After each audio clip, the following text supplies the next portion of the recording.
Can 2020 stop already? From the most deadly virus ever known to mankind to forest fires and locust swarms, it looks like 2020 is the year that our ancestors warned us about. Brace yourselves for some of the biggest natural, human and man-made disasters that have happened in 2020. The 13 disasters happened in 2021. The Australian bushfire 2019-20 started in December 2019. The Australian bushfires showed no signs of slowing down or stopping. While most countries were celebrating New Year's, Australia was facing one of its biggest natural disasters, and several states called for emergency in January. As per a report published in the Medical Journal of Australia, the Australian bushfire burned an estimated 18.6 million hectares, destroyed over 5,900 buildings, and killed at least 34 people, while over 400 people were killed due to the residual smoke inhalation. 2. Devastating floods in Indonesia. On January 1, 2020, devastating floods destroyed Indonesia's capital, Jakarta, and some neighboring areas. Over 4 lakh people were forced to flee from their homes.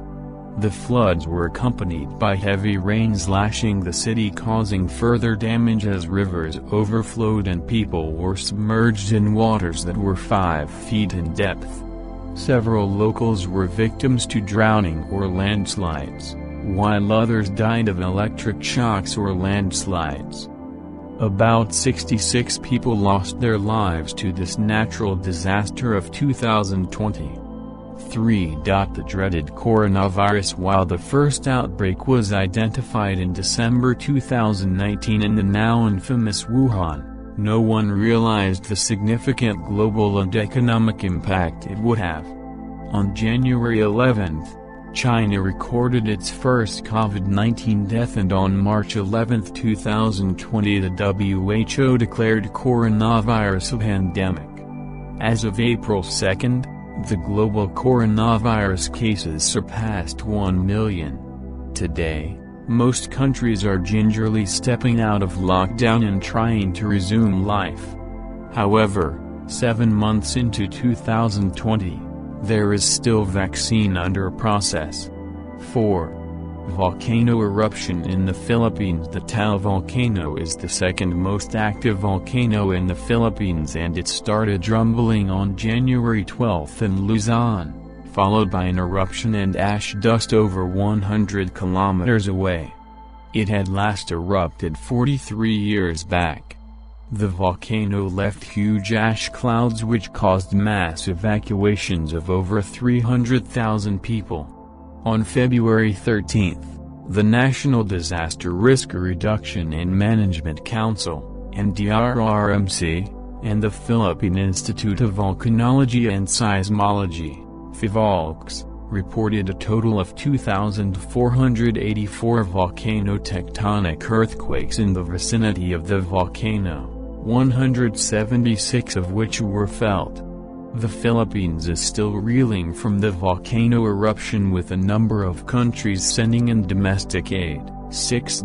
Locust swarms in East Africa and parts of India and Asia. Millions of desert locusts have swarmed 5 states in India, namely Rajasthan, Gujarat, Punjab, Haryana, Uttar Pradesh and Madhya Pradesh, and the videos are quite scary. First detected in East Africa and then Pakistan, the deadly locusts do not affect humans, but they do cause damage to crops. Swarms of locusts attack 6 Indian states, Delhi and Mathura on high alert. This could be one of the worst pest attacks in over 2 decades, 26 years. There's a global locust swarm in existence right now, and India could suffer from a brutal wave in the coming months. To give you perspective, desert locusts are considered to be the most devastating migratory pests globally, and a 1 square kilometer swarm in one day can eat as much food as 35,000 people. Not only do these insects breed rapidly, but as many as 150 million locusts can exist in just 1 square kilometer. They feed on any kind of vegetation like crops, fodder and pasture, and can destroy crops in seconds. The sudden increase in locusts has been credited to climate change. The increase in temperature has made it more habitable to the breeding and swarming of locusts. Unusually heavy rains and increased temperatures from 2019 may most likely be the cause of this attack. 7. Cyclone Amphan in India and Bangladesh. Cyclone Amphan created havoc in West Bengal and Odisha in May, leaving behind trails of destruction.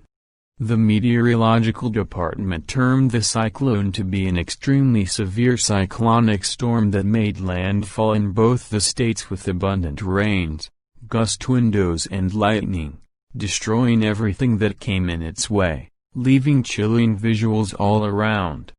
The supercyclone reportedly killed 12 people in Bengal, while power supply and phone networks also took a hit in states. 8. Forest fires in Uttarakhand, India. Uttarakhand has been burning for 4 days now with over 46 bushfires. So far only 2 deaths have been reported, but the fire is still nowhere under control. A report by the Times of India has stated that Uttarakhand has lost nearly 51.43 hectares of forest cover, and the Forest Department alone has incurred a loss of over 1 lakh. 9. Floods in Assam, India. Due to the heavy rains in many parts of Assam, the flood situation has gotten out of hand and over 30,000 people in 5 out of 33 districts are affected. According to the Assam State Disaster Management Authority, ISDMA, a total of 128 villages in 8 revenue circles of Lakhimpur, Dhemaji, Dibrugarh, Darang and Golpara districts were affected. Crops and domestic animals have also been affected by this. 10. Snow in Antarctica turns green. When you think of Antarctica, your mind normally conjures up images of an otherworldly space, with vast glaciers of white, tethering penguins and lazy seals. However, parts of the frozen continent are turning green, all thanks to climate change and massive algal blooms. According to a new research published in the journal Nature Communications, warming temperatures and melting snow in the continent are helping in the formation of algal blooms, a rapid increase or accumulation in the population of algae, which are expanding at a high rate, thereby turning many areas green. In fact, the phenomenon is becoming so prolific in some places that it is even visible from space. Read more. Antarctica's snow is turning green, all thanks to climate change. 11. Rohingya refugee crisis. The Rohingya people are a stateless Muslim minority in the western Myanmar state of Rakhine. They have been forced out of Myanmar, also known as Burma, by violence and racism for more than 20 years.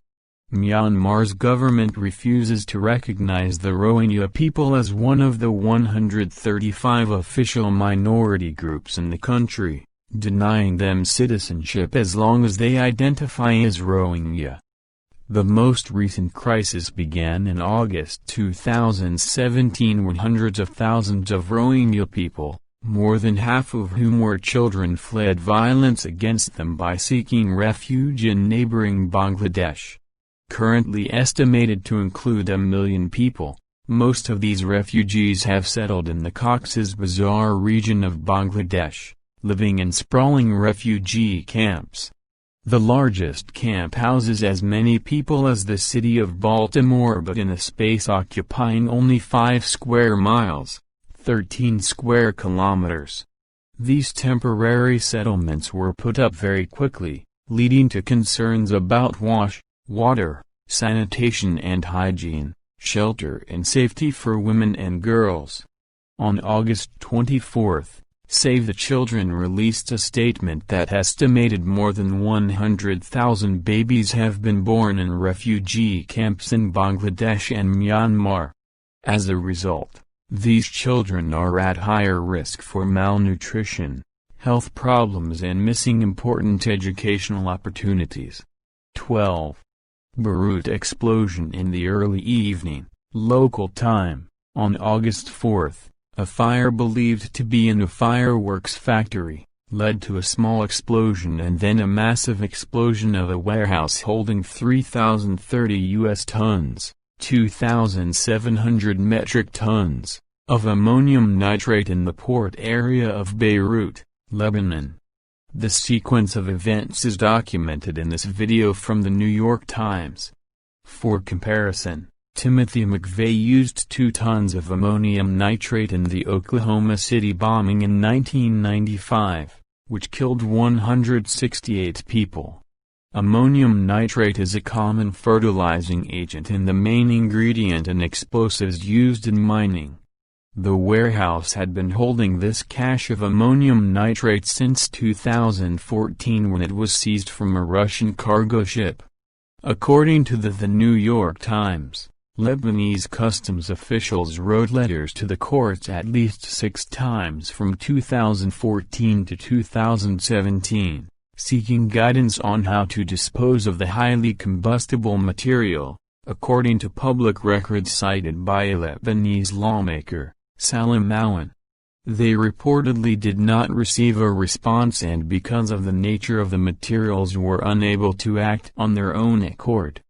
Then Lebanese Prime Minister Hussein Diab said that he will find those responsible and hold them accountable.